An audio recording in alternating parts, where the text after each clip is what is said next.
Hello everyone, welcome to शिक्षा treasure. आज हम अपनी इस वीडियो में पद परिचय के बारे में पढ़ेंगे। हमने अपनी पहली वीडियो में पद परिचय के लिए जो भी बेसिक व्याकरण है उनके बारे में पढ़ा था। तो आज अपनी इस वीडियो में हम पद परिचय के बारे में पढ़ेंगे। देखिए, हमने बताया था कि भाई जब भी कोई शब्द वाक्य में प्रयोग होता है तो वहां वो शब्द ना कहला करके पद कहलाता है। अब जब पद का परिचय देना हो तो हमें निम्नलिखित बातों का कुछ ध्यान रखते हैं हम। सबसे पहली बात आती है कि भाई जब पद की बात करते हैं तो कितने प्रकार के होते हैं। तो पद 8 प्रकार के होते हैं। अब 8 प्रकार कैसे हैं? देखिए, हमने बेसिक व्याकरण पढ़ा था। सबसे पहले संज्ञा, यानी जब भी कोई पद रहेगा तो हम उसको चेक करेंगे कि वो पहले संज्ञा है या क्या है। अगर वो संज्ञा है तो पहले प्रकार के पद में आ जाएगा। अगर संज्ञा नहीं है तो फिर हम सर्वनाम चेक करते हैं। अगर सर्वनाम नहीं है तो उसके बाद हम विशेषण करते हैं। विशेषण नहीं है तो क्रिया, क्रिया के बाद क्रिया विशेषण।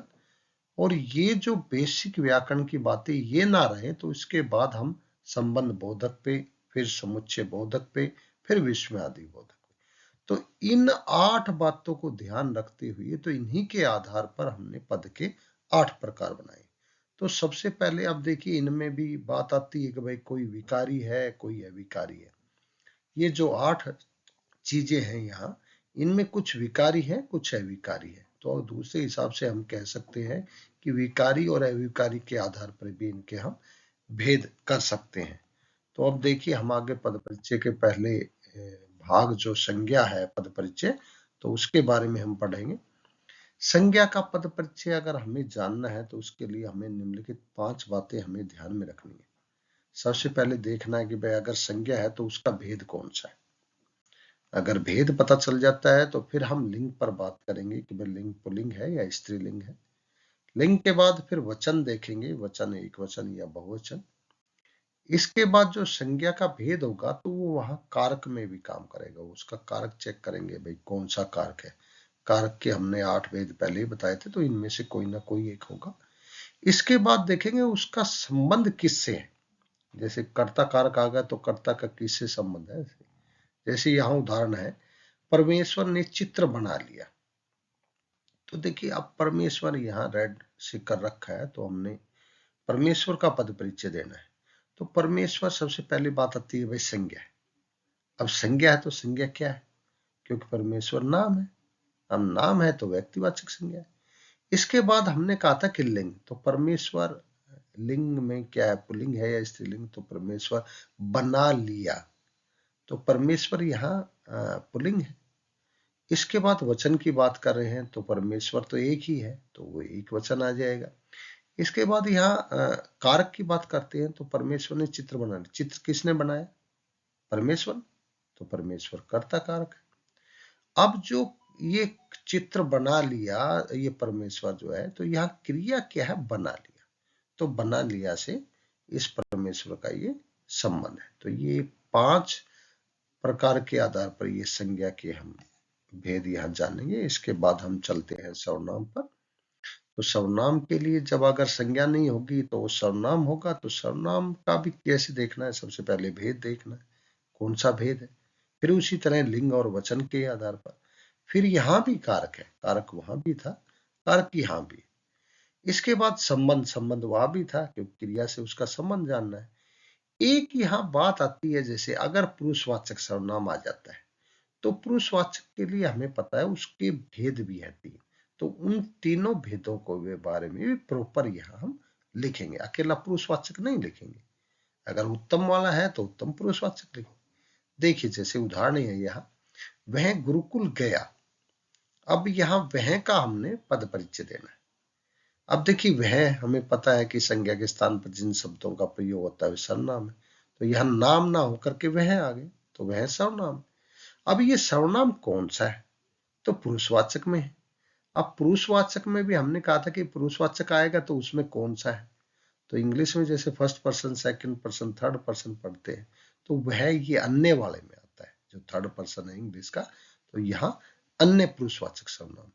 इसके बाद लिंग, गुरुकुल गया, गई नहीं है, गया है तो पुल्लिंग है। अब वह एक ही है तो एक वचन है। अब वह गुरुकुल गया, गुरुकुल कौन गया? तो वह यहाँ कर्ता कारक है। अब ये इस कर्ता का संबंध किससे है? तो गया क्रिया से। तो ये गया क्रिया का कर्ता है। तो ये हो गया सर्वनाम का पद परिचय। इसके बाद चलते हैं हम विशेषण पर। तो क्योंकि जब हमने चेक किया भाई संज्ञा है या सर्वनाम है, अगर वो आ जाता है तो वैसे पद परिचय कर देंगे, लेकिन अगर संज्ञा सर्वनाम नहीं है फिर विशेषण है, तो विशेषण में क्या करेंगे? वही विशेषण का भेद पहले देखेंगे। जो विशेषण के हमारे 4 भेद हैं तो चारों के आधार पर वो देखेंगे। उसी तरह से लिंग भी आएगा, उसी तरह से वचन भी आएगा। लेकिन अब यहाँ विशेषण, वहां और बातें थी, लेकिन यहाँ आएगा वो संबंध, वहां था तो संबंध यहाँ भी, क्योंकि विशेषण किसी न किसी संज्ञा से संबंध होगा, क्योंकि विशेषण है ही वो जो संज्ञा सर्वनाम की विशेषता बताते हैं। घर में काला कुत्ता बैठा है, तो यहाँ काला का पद परिचय देना है। तो काला हमें पता है कि विशेषण विशेषता बता रहा है कुत्ता की, कुत्ता कैसा है। अब विशेषण में है तो ये कौन सा विशेषण है? ये कुत्ते का गुण दोष जो भी है तो गुणवाचक है। इसके बाद ये पुल्लिंग है या स्त्रीलिंग है? लिंग की बात करेंगे तो कुत्ता है तो पुल्लिंग है।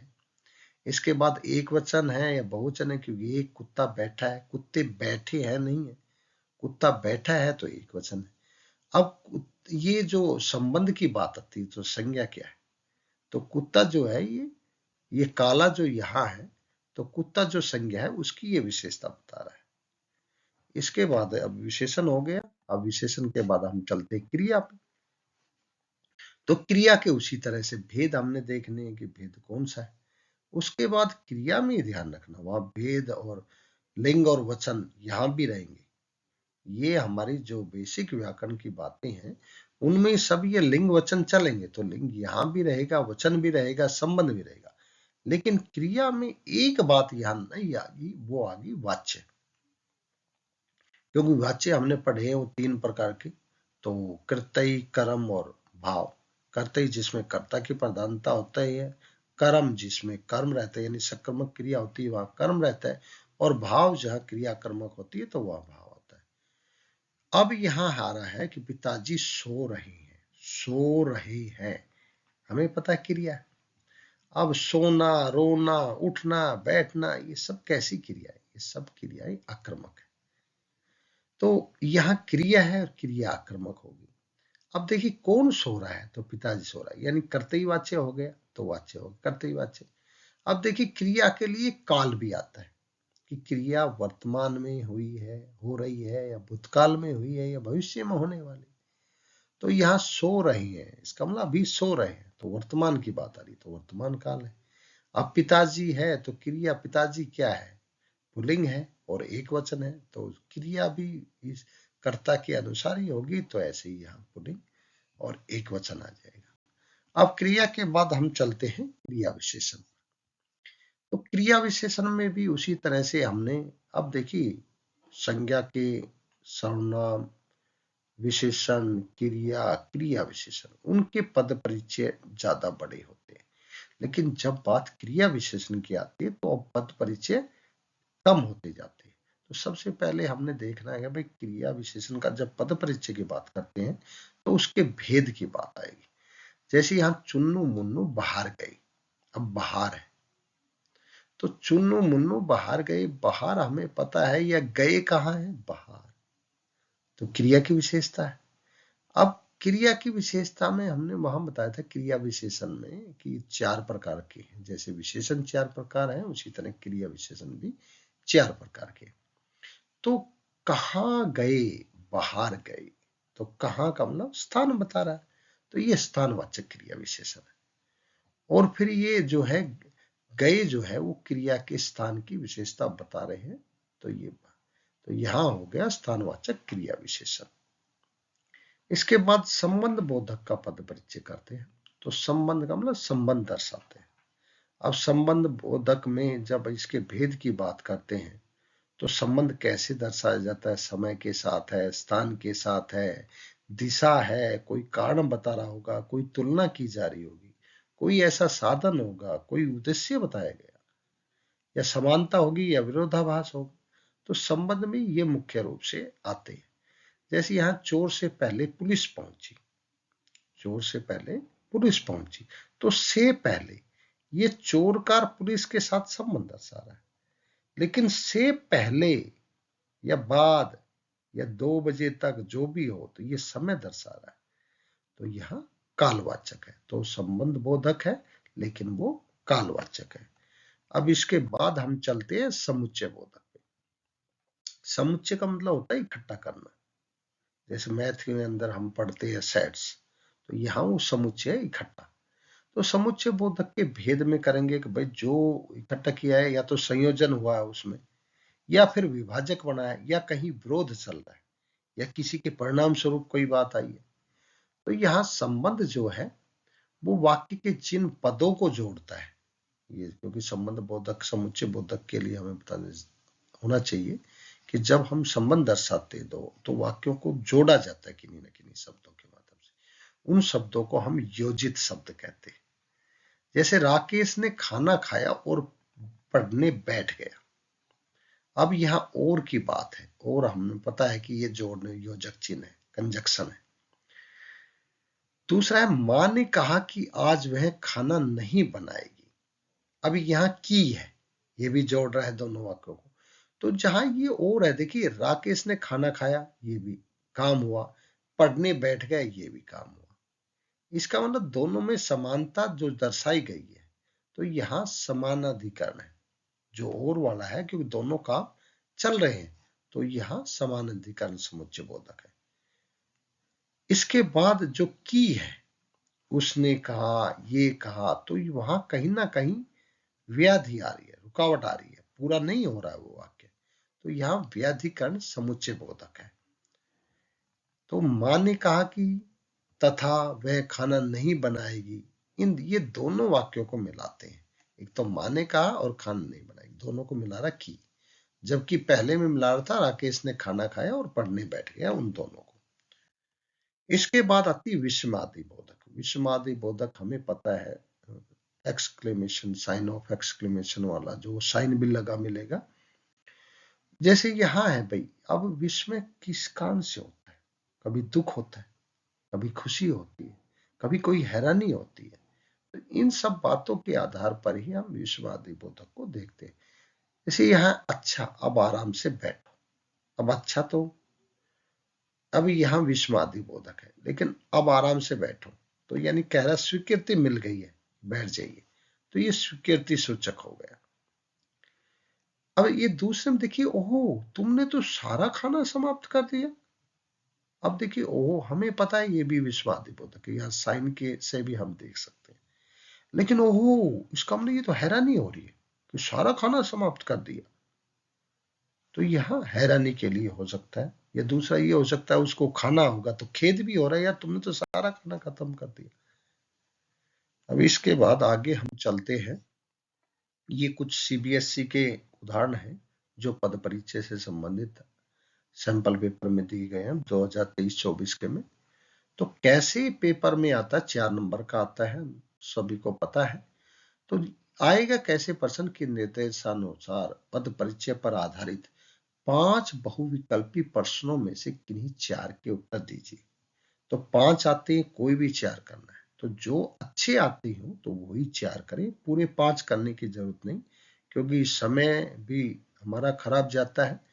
और कई बार क्या होता है, 5 के चक्कर में जल्दबाजी करते हैं, कहीं गलती भी हो सकती है।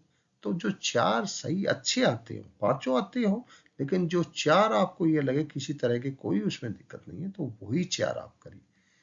हम देहरादून घूमने गए, रेखांकित पद का परिचय हम। अब हम पता है हम क्या है, हम संज्ञा नहीं है। उसके बाद सर्वनाम को चेक किया, तो हाँ सर्वनाम है, इसका मतलब से हम तो सर्वनाम। अभी इसमें 4 ऑप्शन है, 4 में पहले में संज्ञा है तो पहला तो होगा नहीं, दूसरे में सर्वनाम है, तीसरे में सर्वनाम है, चौथे में सार्वनामिक विशेषण है तो चौथा भी नहीं होगा। इसका मतलब दूसरे और तीसरे में ऑप्शन होगा। अब सर्वनाम है हम हमने देख लिया कि भाई ये पुरुषवाचक सर्वनाम है, लेकिन पुरुषवाचक सर्वनाम में प्रथम पुरुष वाला है, क्योंकि ये प्रथम पुरुष उत्तम पुरुष का वो चेक करना है। तो ये यहाँ प्रथम पुरुष लिखा हुआ है, पुल्लिंग बहुवचन कर्ता, यहाँ भी प्रथम पुरुष है, जबकि हमें पता है कि हम जो उत्तर उत्तम पुरुष है। तो इसमें किसी में फिर बात आती है पुल्लिंग है या स्त्रीलिंग, तो पुल्लिंग है। फिर एक वचन है बहुवचन, तो एक में एक वचन दिया हुआ, एक में बहुवचन दिया हुआ, इसका मतलब हम तो बहुवचन है, तो ये दूसरा जो सर्वनाम का है ये होगा। लेकिन यहाँ ये प्रथम पुरुष जो है ये गलत लिखा गया है, क्योंकि यहाँ उत्तम पुरुषवाचक आना चाहिए। हम जो है वो उत्तम में फर्स्ट पर्सन में आता है। दूसरा है शशि 10वीं कक्षा में पढ़ती है, रेखांकित पद का परिचय दीजिए। अब 10वीं के हैं, अब 10वीं हमें पता है कि भाई ये कक्षा कौन सी है, 10वीं तो 10वीं की विशेषता बता रही है, इसका मतलब ये विशेषण तो है, फिर 10वीं संख्या है तो इसका मतलब संख्यावाचक है। अब यहाँ विशेषण 3 में है, पहले में तो संख्यावाचक यहाँ आ गया, तीसरे में गुणवाचक है ही नहीं, चौथे में है संख्यावाचक, इसका मतलब पहले और चौथे में से होगा। इसके बाद देखिए 10वीं स्त्रीलिंग है या पुल्लिंग, तो स्त्रीलिंग दोनों में स्त्रीलिंग है।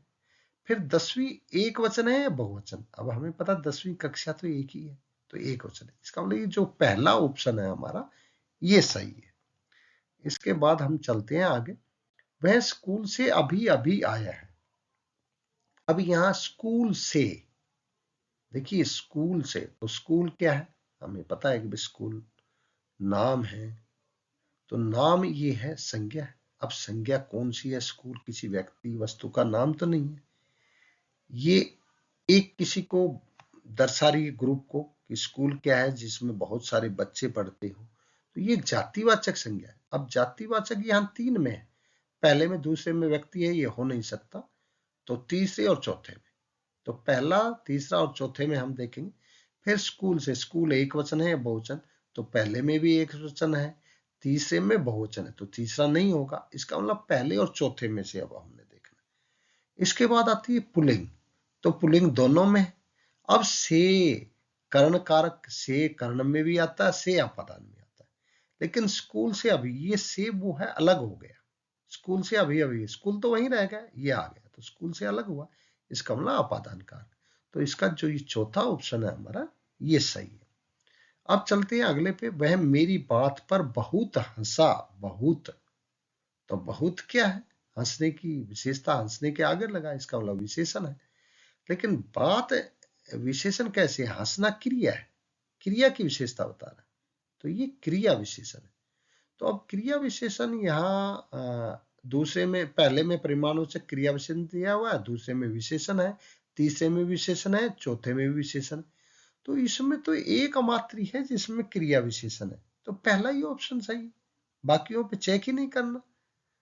अब अगले पे चलते हैं हम, योग्य पिता की संतान भी योग्य होती है, तो यहां संतान, अब संतान हमें पता है कि एक संतान बहुत बच्चे होते हैं उनको कहते हैं, तो संतान क्या है, जातिवाचक संज्ञा है। अब यहाँ जातिवाचक 2 में है, तो पहले और तीसरे ऑप्शन में, इसका मतलब दूसरे पर चौथे पे तो आपने देखना ही नहीं है, सिर्फ पहले और तीसरे में देखना है। अब जातिवाचक है संतान, स्त्रीलिंग है, दोनों में स्त्रीलिंग है, नहीं इसमें तीसरे में पुल्लिंग है, तो यही हो गया क्लियर, क्योंकि संतान स्त्रीलिंग है। अब एक वचन दोनों में, तो सिर्फ यहाँ स्त्रीलिंग और पुल्लिंग की बात आ रही है, तो यहाँ यहीं से पता चल गया हमने स्त्रीलिंग, तो इसका ऑप्शन जो है वो पहला सही है। तो ये थे हमारे सीबीएसई के सैंपल पेपर में दिए हुए। तो पद परिचय की हमने अपनी इस वीडियो में देखा कि भाई पद परिचय को कैसे, सबसे पहले बात आती है कि कैसे हमने देखना है पद परिचय को।